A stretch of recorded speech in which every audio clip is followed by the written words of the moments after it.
In this video, we will learn about different types of factoring. So to begin with, we must first understand what is a greatest common factor. All right, so if you were given 2x cubed and 8x, and you were told to find the greatest common factor of these two expressions, what we'd do is we'd first look at the number part, so the coefficients. Looking at the 2 and the 8, the greatest common factor would be 2. And then we can look at the variable parts. We have x cubed and x. So we see what they have in common, and they both have one x in common. So the greatest common factor of 2x cubed and 8x would be 2x. Now here's another example. If you were given 4xy, 10x cubed y squared, and 18x squared times y, what is the greatest common factor of those three things? Well, again, first off, we're going to look at the coefficients. We have 4, 10, and 18. So those three numbers all have a 2 in common. And then looking at the x's, we have 1x, 3x's, and 2x's. They all have 1x in common. All right, and then looking at the y's, we have 1y, 2y's, and 1y. All three have 1y in common. So your greatest common factor of those three expressions would be 2 times x times y. Now the greatest common factor is important when we are factoring because one type of factoring is pulling out the greatest common factor. So here for our first example, we have these three terms, and we are told to factor. So to factor, what we can do is we can look for the greatest common factor of each three terms. So looking at the coefficients of the three terms, we have 16, 24, and 12. The greatest common factor of those three numbers would be the number 4. And then again, looking at each three terms, we can see, we can look at the x's and see that they all have one x in common. And then looking at the y's, we see that they all have one y in common. So the greatest common factor would be 4 times x times y. Now from here, what we can do is we can pull out the greatest common factor of 4xy, and then we can put in parentheses what is remaining. So in parentheses, you have to think through reverse distributing. So we think through 4xy times what would give you the first term. Well, 4 times 4 gives you 16. X times x squared would give you x to the third power, and y times y would give you y squared. And then from here, we can ask ourselves, 4xy times what would give you the second term of 24x squared y cubed? Well, the 4 times 6 would give you 24. X times x would give you x squared, and y times y squared would give you y cubed. And then we do the same thing one more time. 4xy times what would give you the third term of negative 12xy? Well, 4 times negative 3 would be negative 12, and then we already have the x and the y on the outside, so that would be it. So your final answer would be 4xy times 4x squared y plus 6x y squared minus 3. And we see that all typed up right here. Now let's take a look at another example to get some more practice with this. So example 2, this one's actually a little bit different as far as the way it looks. And here we see 2x plus 6 in parentheses times 3x minus 4, and then minus x minus 3 times 2x plus 6. Now, same logic as example 1, where here is one term, and here is another term. So what we do is we look at each part, and we see what is the greatest common factor of each. So notice they both have a 2x plus 6 in common. So your greatest common factor would be 2x plus 6. So what we do is we take the 2x plus 6 and we pull that out because that is our greatest common factor. Just like over here, we pulled out a 4xy, which was our greatest common factor. we're pulling out the 2x plus 6, and then what is in the other parentheses is what is remaining. So notice what's remaining is 3x minus 4, and then minus, then x minus 3. All right, so that's going to be our answer, but we want to simplify that second parentheses. All right, so we have 3x minus 4 minus x minus 3. So remember, when you do this, we're going to have the first parentheses stays the same. Then you subtract x, and you subtract a negative 3, which becomes a plus 3. So we have 2x plus 6, and then we have 3x minus x, which is 2x. And then negative 4 plus 3 is going to be negative 1. So your final factored answer would be 2x plus 6 times 2x minus 1. And we see that typed up right here. All right, so that is one method of factoring, that is pulling out the greatest common factor. And now another method is going to be factoring trinomials.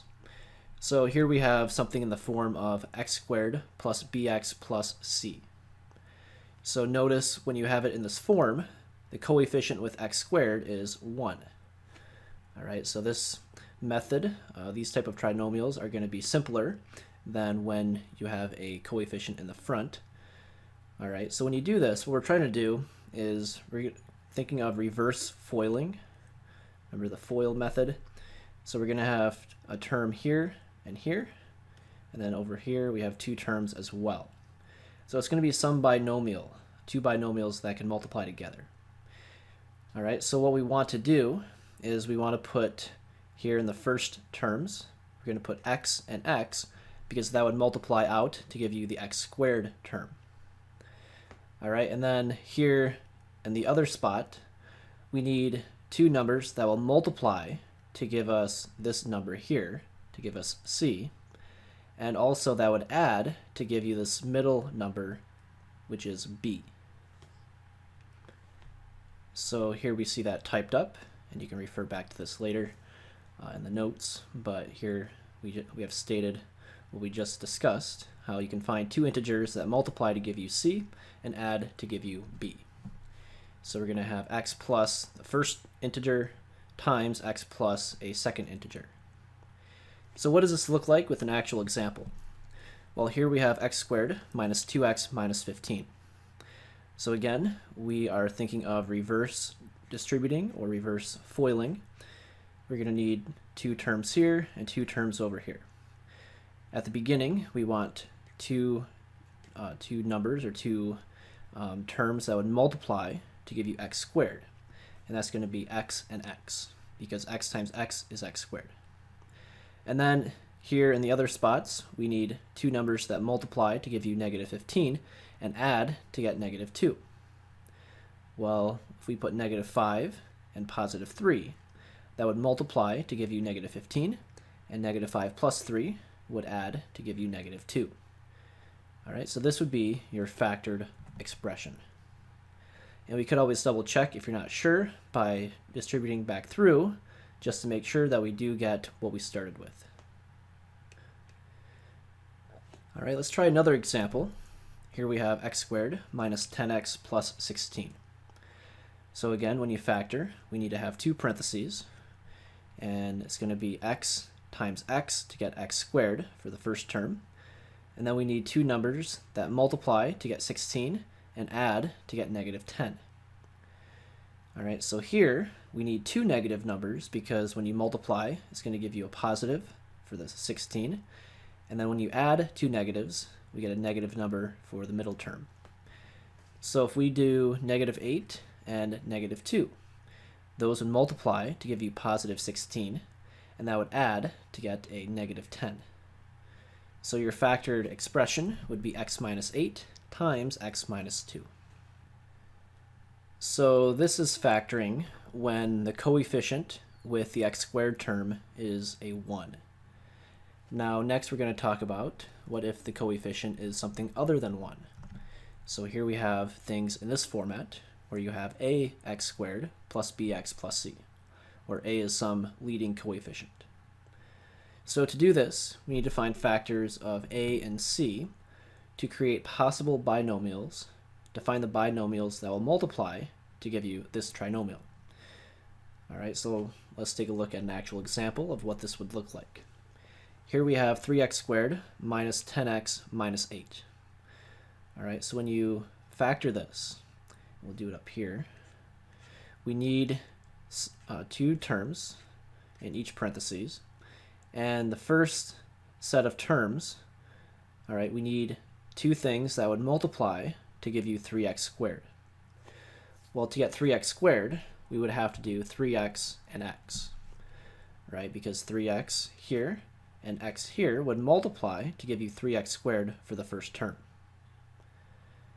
All right, now for the second set of numbers, we need two numbers that multiply to get negative 8. So you have to think through all the possibilities. So it could be -1 and +8. It could be +1 and -8. It could be -2 and +4, or it could be +2 and -4. So what you have to do is you have to trial and error and plug in these different numbers into the parentheses to see which one would give you the proper middle term of -10. All right, so here with the coefficient being a 3, it's not going to be directly, you cannot directly tell that just by looking at the numbers by themselves, like -1 and 8. If you think, oh, let's try to add to get to 7, all right, well, that's, no matter what you do, we're not going to get what we need because the 3 in the front is affecting that. All right, so let's trial and error, plug in some different numbers. So we're going to test different binomials and see what we get for the middle term to make sure it works. So we mentioned we could do -1 and +8. All right, so let's try putting a -1 here, +8 here.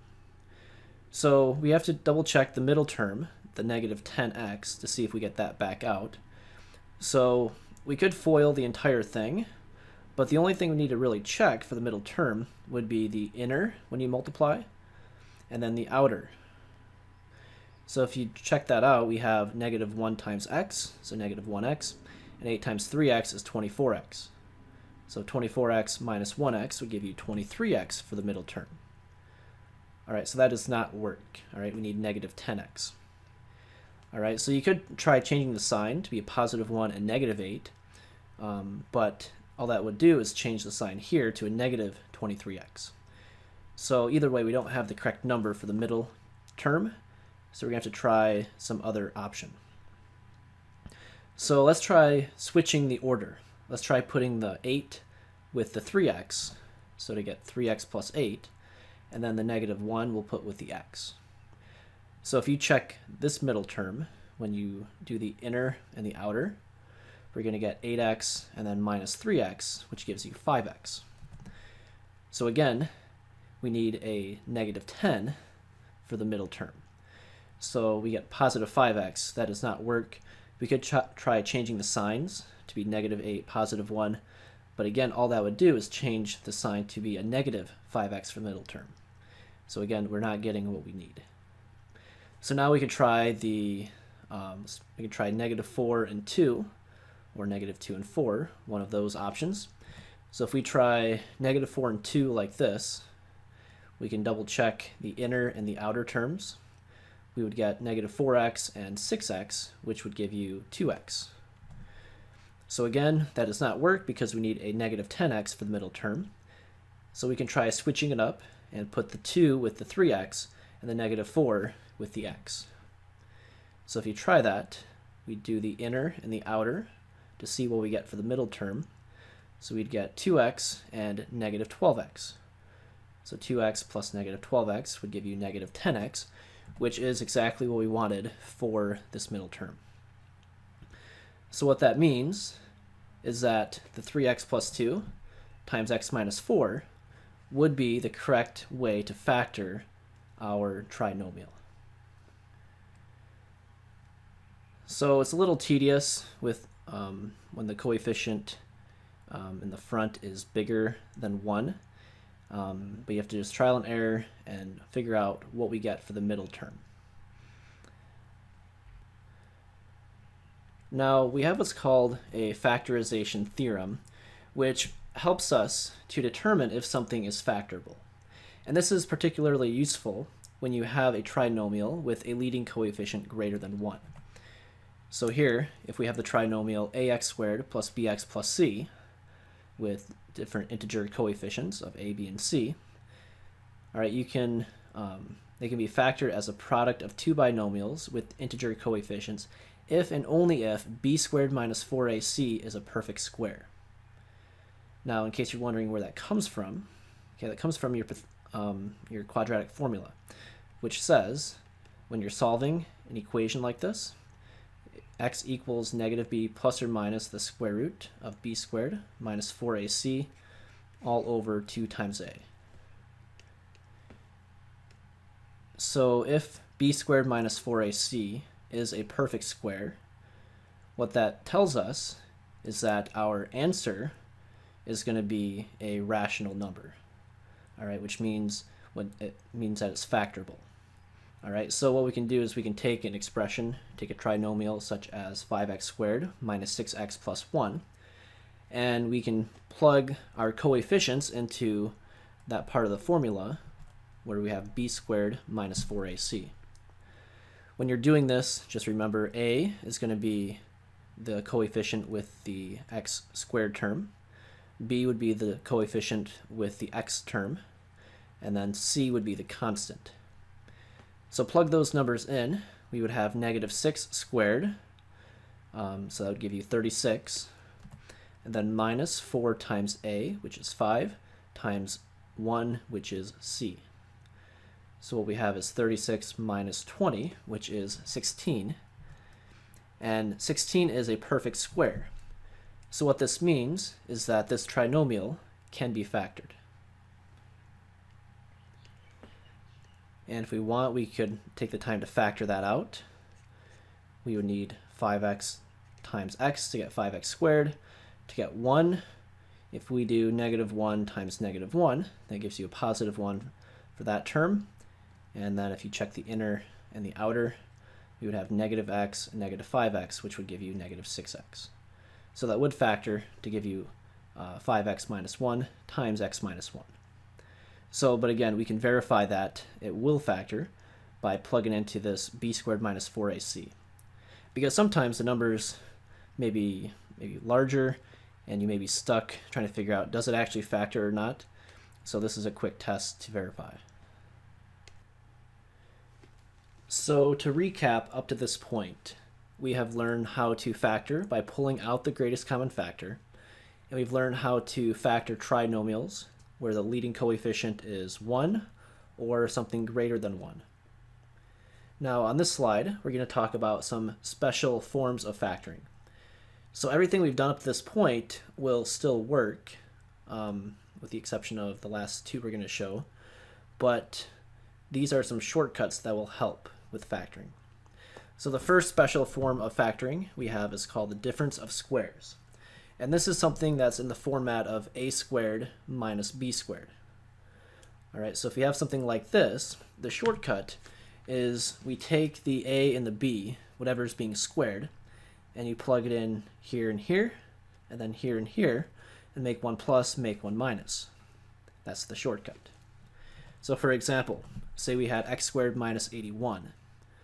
All right, the shortcut is realizing that this is the same thing as x squared minus 9 squared. So because we have x and 9 being squared, and it's a difference of squares, it's a subtraction problem, the way you factor this is you take the x and the 9, you put here and here in both parentheses, and then you make one plus and make one minus. So your answer is x plus 9 times x minus 9. And the order doesn't matter. You could do x minus 9 times x plus 9. It's the same thing. Now you might be wondering, now how does this apply, or how is this similar to a trinomial?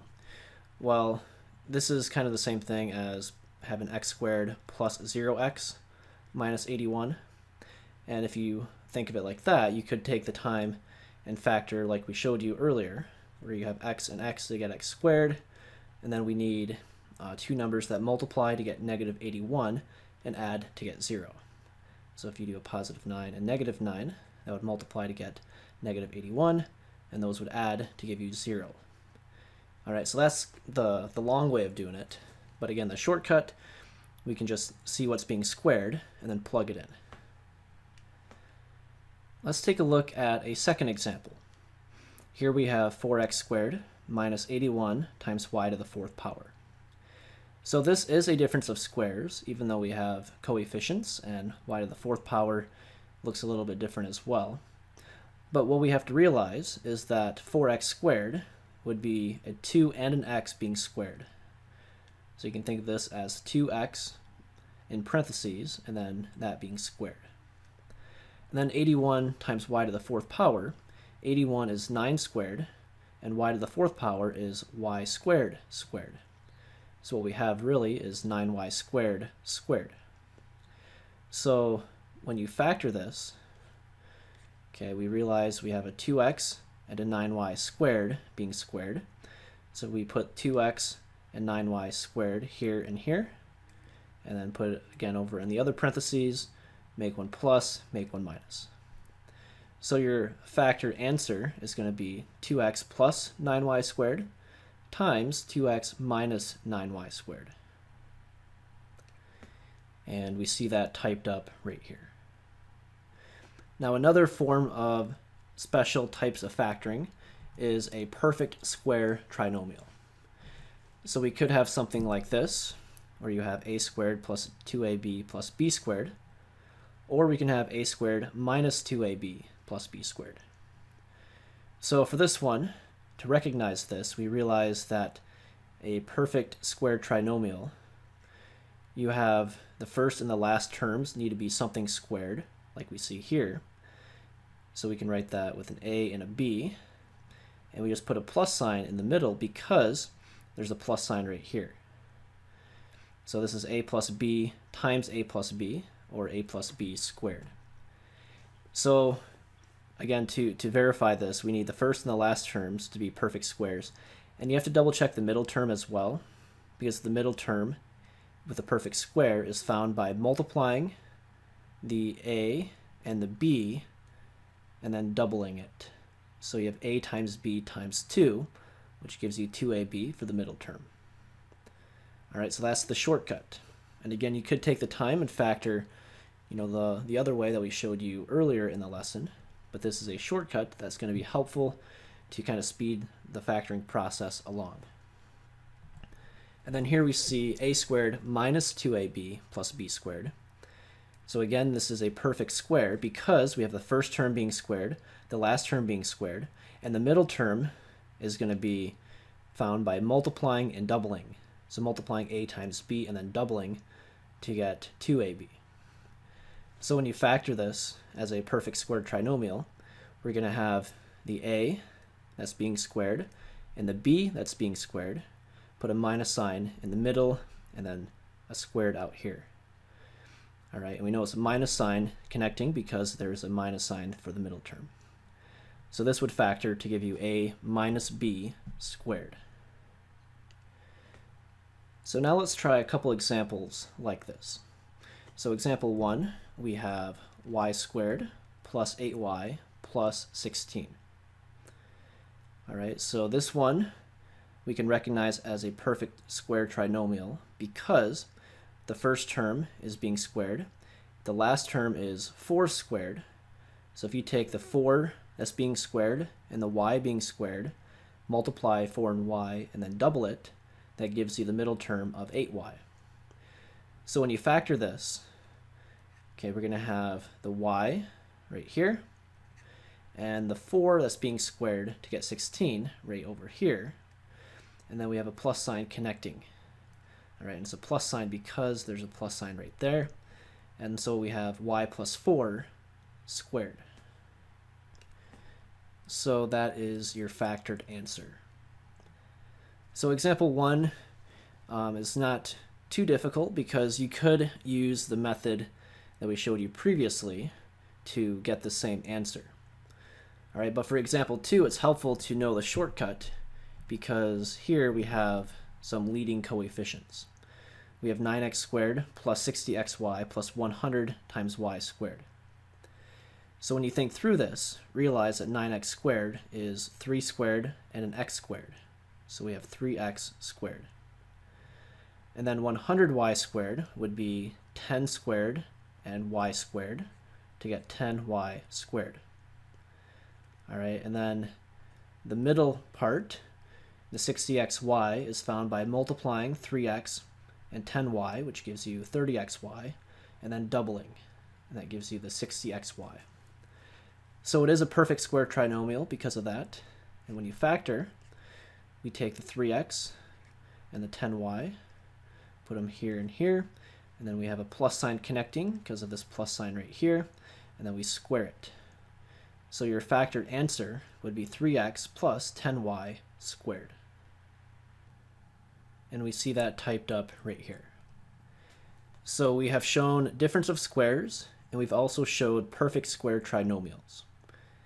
And to factor these by using the shortcut, we need to realize that it's basically just pattern recognition.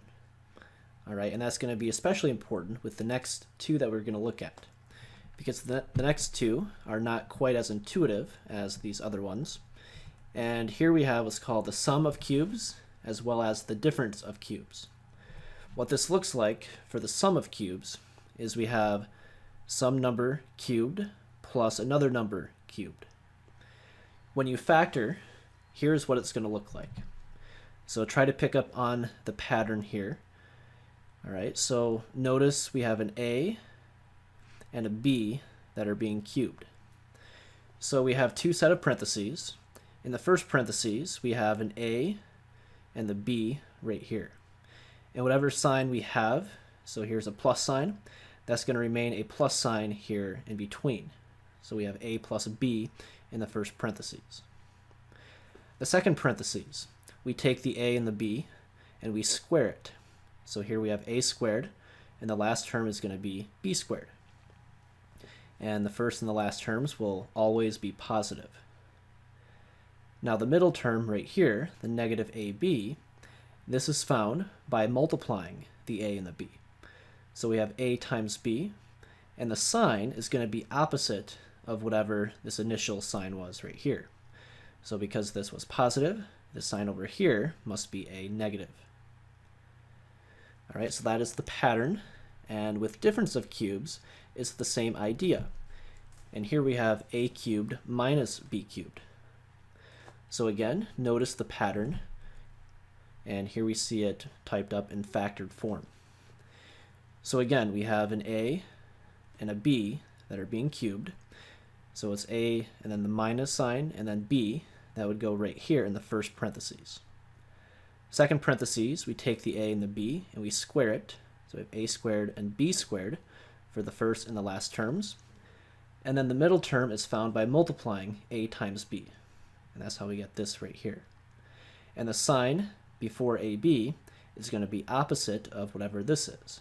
So because this is negative, this sign right here needs to be positive. So that is the pattern for sum and difference of cubes. Now let's take a look at some actual examples. Example 1, we are told the factor x cubed plus 64. So at the moment, it's not in the same format as we see up here, all right, because we have an x being cubed, but 64 is not cubed. But what we can do is we can write 64 as some number being cubed. And 64 would be 4 to the third power. So we could write this as x cubed plus 4 cubed. All right, so when we factor this, we need two set of parentheses, and we look at the x and the 4, and you put it here and here, and you keep the sign the same, so we keep it positive. In the second parentheses, we take the x and the 4 and square each, so we have x squared and 4 squared, which is 16. Both numbers are positive. And then the middle term right here is found by multiplying 4 times x to get 4x. And the sign is going to be opposite of this plus 4, which is going to be minus. So your factored answer would be x plus 4 times x squared minus 4x plus 16. Let's try another example like this. So here for example 2, we have 8x to the 6th power minus 27y to the 3rd power. Now at the moment, it is not in the correct format for factoring, but we can put it into this format where we have something cubed, so something cubed minus something cubed. So the first parentheses, we have 8, which is 2 cubed, then x to the 6th power would be x squared cubed, because you multiply 2 times 3 to get x to the 6th power. And then the second parentheses, 27 is 3 cubed, and then we have a y being cubed. So when you factor, we can follow this format up here. All right, so we're going to have 2 parentheses, and the first parentheses, we take this 2x squared and the 3y, and you put it in the parentheses. So you have 2x squared and then 3y. And this is minus, so this sign here must be minus as well. And then the second parentheses, we take the 2x squared and square it. Don't forget to square the 2, all right? People forget that sometimes. You have a 2 squared, which is 4, and x squared squared, which is x to the 4th power. And then the last term is the 3y squared. So again, we square the 3 to get 9, and we square the y to get y squared. All right, and that's going to be a positive. That will always be positive. And then this middle term we find by multiplying the 2x squared and the negative 3y. All right, so we have 2x squared times 3y would give you 6, and then x squared y. And we actually would change the sign. So this is minus. This sign over here must be plus. All right, so your final answer would be 2x squared minus 3y times 4x to the 4th power plus 6x squared y plus 9y squared. Now another type of factoring we're going to discuss is factoring by using substitution. So for example, here we have x to the 4th power minus 2x squared minus 15. This looks a little different because here we have a 4th power for the first term. But it is quadratic in nature, and we can rewrite this actually as a quadratic expression. The way to do this is we take this middle part right here, so whatever the variables are in the middle, and we set that equal to some variable. So here we're going to use the letter u. Sometimes you use letter z. Doesn't matter, but we're substituting a u in place of x squared. So if u is x squared, and if we square both sides of that little equation we have, u squared would be x squared squared, which is x to the 4th power. So notice x to the 4th power would be u squared, and then we have minus 2 times u minus 15. And we see that typed up right here. Now at this point we can factor. All right, we're going to have 2 parentheses. We need u and u to multiply to get u squared for the first term. And then the numbers that go here and here need to multiply to get negative 15 and add to get negative 2, which would be negative 5 and positive 3. So we now have u minus 5 times u plus 3. All right, so we're almost done. Now at the end, the u was kind of like a placeholder. All right, that was temporary. So it got us to this point, but now we need to back substitute, meaning we put back in this x squared back in place for the u. So now we're going to have the x squared minus 5 times x squared plus 3. All right, so that is how we factor by using substitution. Let's take a look at another example. Here we have x squared times y squared plus 3xy minus 18. So again, it's similar to a quadratic expression, but it's looks a little different. So what we can do is, in this case, we can replace this middle part, the variable component, and replace that with the letter u. So we let u equal x times y. And if u is x times y, then u squared would equal x squared and y squared, which is what we see for the first term. So the first term is going to be u squared, and then we have plus 3 times u, and then minus 18.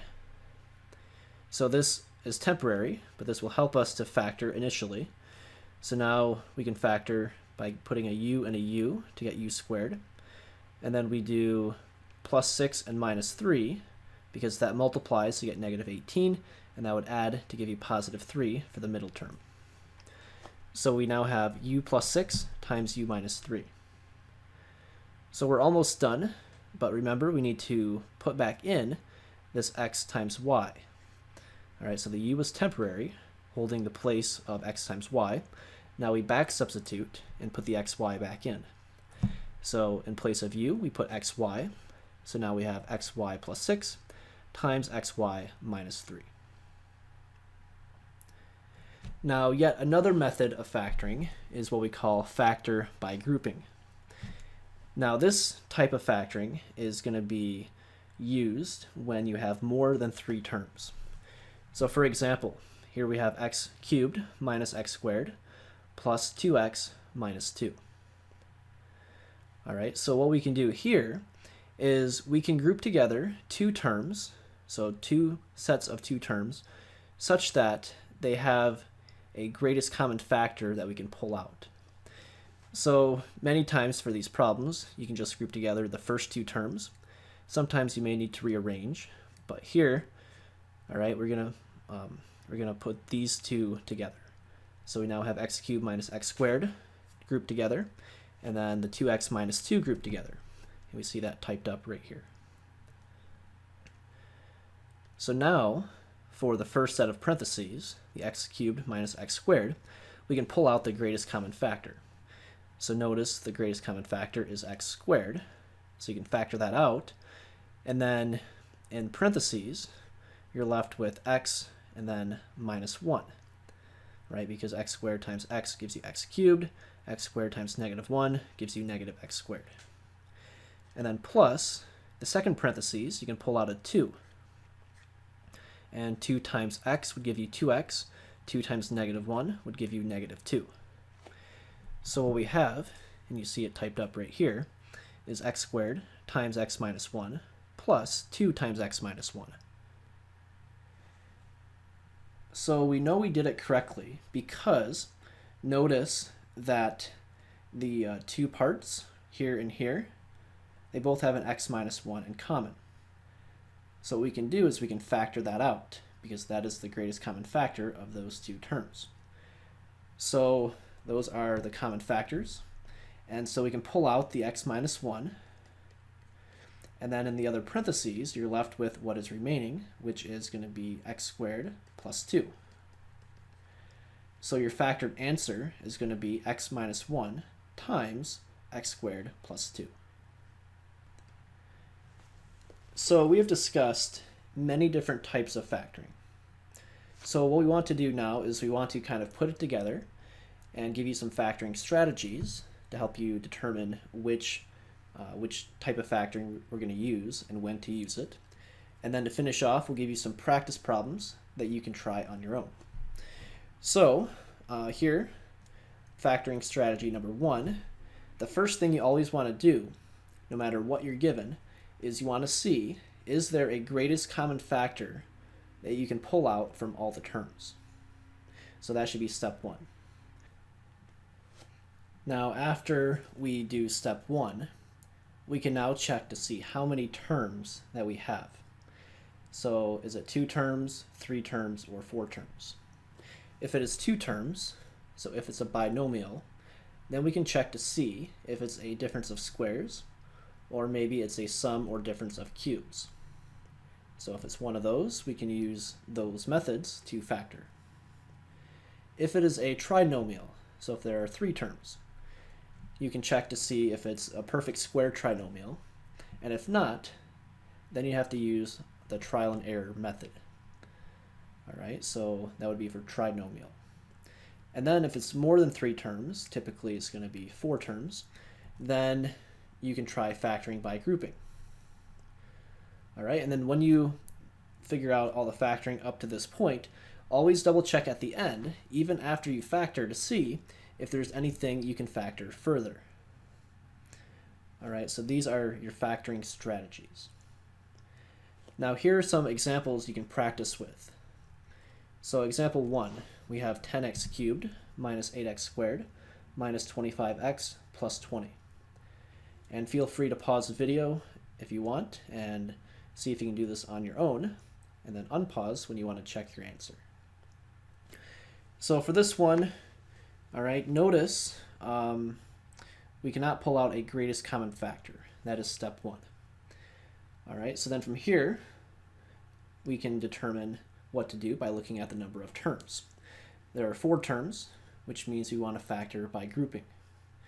So what we do is we can group together, in this case, the first 2 terms, and we can group together the last 2 terms. Now, one thing to take note of that we've not mentioned up to this point is if there's a negative sign in front of the second parentheses. When you put parentheses around something, whatever is immediately in front of it, in this case the negative sign, that goes to everything in the parentheses. So the negative now goes to the 25x and the 20.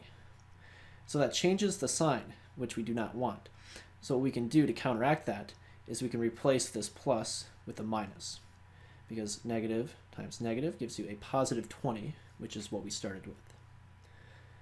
All right, so just take note of that. Now from here, to factor by grouping, we can pull out the greatest common factor of both sets of parentheses. The first set of parentheses, the 10x cubed minus 8x squared, we have a greatest common factor of 2x squared.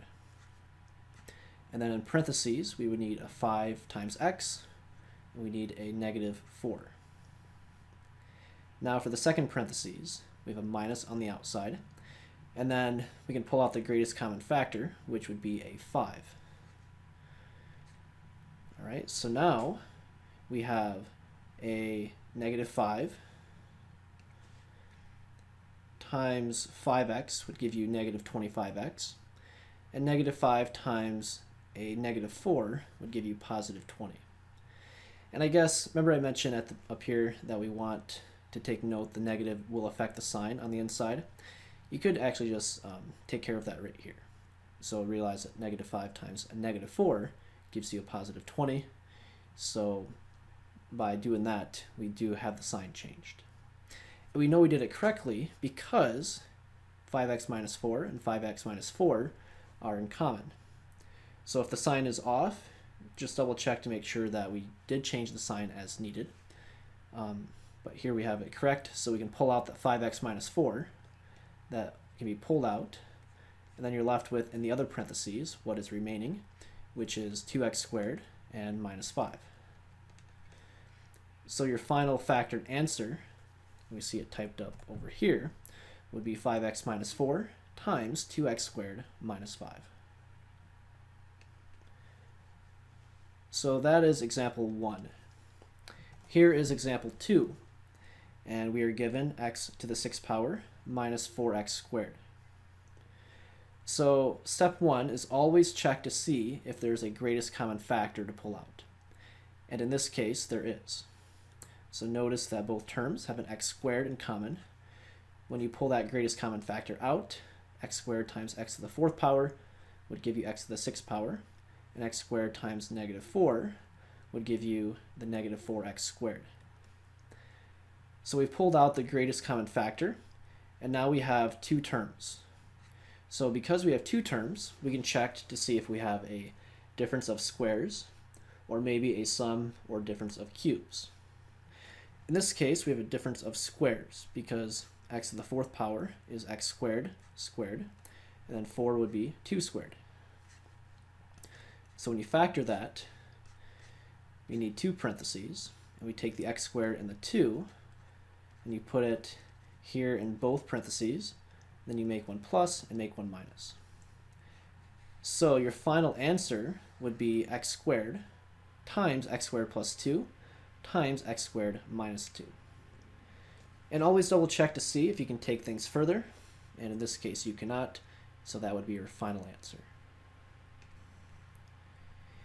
Now let's try a third example. here we have 64x cubed plus 125. So first off, see if there's a greatest common factor that you can pull out. And in this case, there is not. And then from here, you check to see how many terms we have. And we have 2 terms. So we can check to see if we have a difference of squares or a sum or difference of cubes. Well, here we see x cubed. So the only one it could be would be a sum of cubes. And that is what we have because 64x cubed would be a 4 cubed and an x cubed. So we have 4x cubed. And then 125 is the same thing as 5 cubed. So we have something cubed plus something cubed. So when you factor, remember this is pattern recognition. We take the 4x and the 5, put it here and here, keep the sign plus. And then in the other parentheses, we take the 4x and we square that. So 4 squared is 16. And then we have x squared as well. And then we square the 5 to get 25.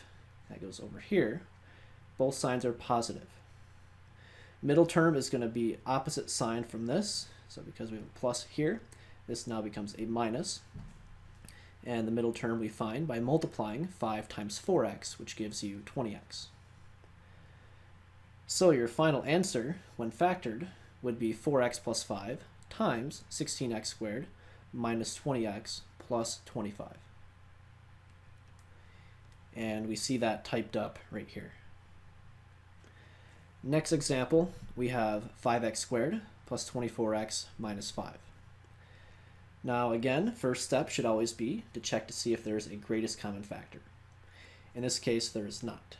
So we then can determine how many terms we have, and we have 3 terms. So we can check to see if it's a perfect square trinomial, which is one of our special cases. And this is not because the first term is not a perfect square, and the last term is not a perfect square. So what we need to do is we need to factor by trial and error.